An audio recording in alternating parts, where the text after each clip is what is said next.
हरे कृष्णा, तेंदुआ प्रणाम आप सभी को। तो आज हम एक बहुत सुंदर विषय लेकर आए हैं, सचल तीर्थ स्थान। तो इसकी महिमा बताई गई है कि जो महान वैष्णव संत होते हैं, जो सदैव कृष्ण भक्ति में, भगवान के प्रेम में लीन रहते हैं, तो वो सचल तीर्थ स्थान के तुल्य होते हैं। और कोई उनका क्षण भर भी संगति कर लेता है, हाँ, लव मात्र भी संगति कर लेता है, हाँ, और उनके द्वारा भगवान की महिमा सुनकर कोई भी मनुष्य जो है वो सारे भौतिक बंधन से मुक्त हो जाता है। तो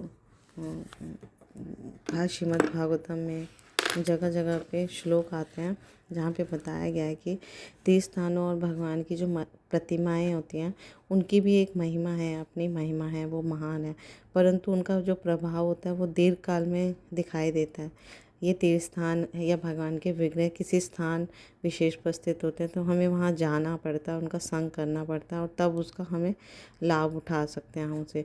लेकिन साधु पुरुष होते हैं, जो संत पुरुष होते हैं, वैष्णव जन होते हैं, वो जन कल्याण के लिए, लोगों के हित के लिए हर तरफ, चारों तरफ विचरण करते रहते हैं। तो जो लोग हैं, व्यक्ति हैं, बद्ध जीव हैं, जो तीर्थस्थान नहीं जा पाते, तो साधु पुरुष उनके घर तक, उनके पास तक स्वयं पहुंच जाते हैं। और भगवान के शुद्ध भक्तों से कोई भी व्यक्ति जब भगवान की महिमा का गुणगान सुनता है या क्षण भर भी उनका संग करता है तो वो भौतिक बंधन से पार हो जाता है, क्योंकि भगवान की कथा जो है वो हृदय के मोह रूपी ग्रंथि को काटने वाली है। और शुद्ध भक्त जो है उनका, हाँ, निरंतर गान करते रहते हैं और वो सभी लोगों के कल्याण के लिए सतत घूमते रहते हैं, है ना। तो इसलिए उन्हें सचल तीर्थ कहा जाता है।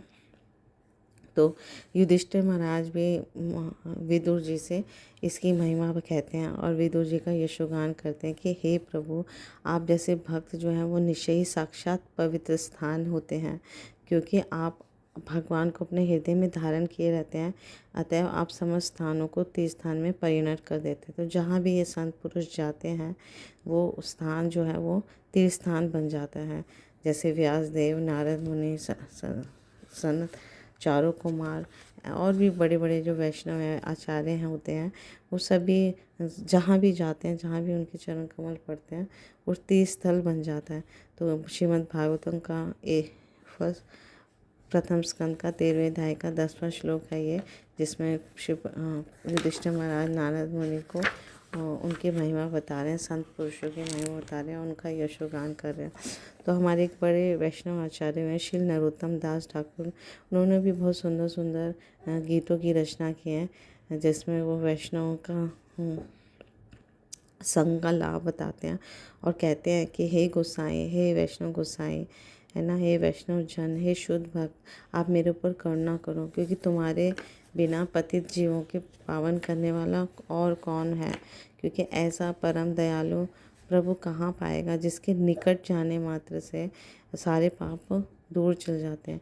तो गंगा जी में तो अनेक बार हम जल में स्नान करने के पश्चात शुद्ध होते हैं, लेकिन साधु संघ के दर्शन मात्र से पतित जीवात्माएं जो होती हैं वो पवित्र हो जाती हैं। ये गुण होता है शुद्ध भक्तों का। तो श्री नरोत्तम दास ठाकुर जी कहते हैं कि साधुओं के अतिरिक्त, शुद्ध भक्तों के अतिरिक्त पतित जीवात्माओं का उद्धार करने वाला कोई भी नहीं है।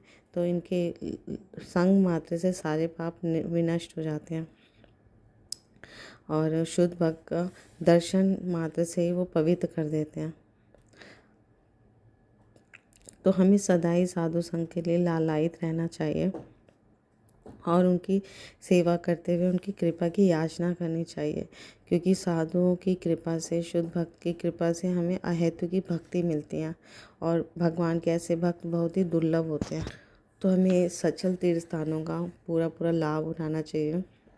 जहाँ भी हम जाएं, अगर वहाँ साधु पुरुषों का संग करें या हमारे आसपास नज़दीक में कोई साधु संत आए, महान वैष्णव आचार्य आए, तो उनका दर्शन करना चाहिए, उनकी सेवा करना चाहिए, उनके श्रीमुख से सुनना चाहिए, क्योंकि भगवान की महिमा जब हम शुद्ध भक्तों के श्रीमुख से सुनते हैं तो हमारे हृदय में शुद्ध भक्ति जागृत होती है, कृष्ण प्रेम जागृत होता है और हमारा दृढ़ श्रद्धा होती है। तो इसी के लिए हमारे मनुष्य जीवन मिला है। Thank you so much. Guru Maharaj की जय, शिव प्रभात की जय। आप सब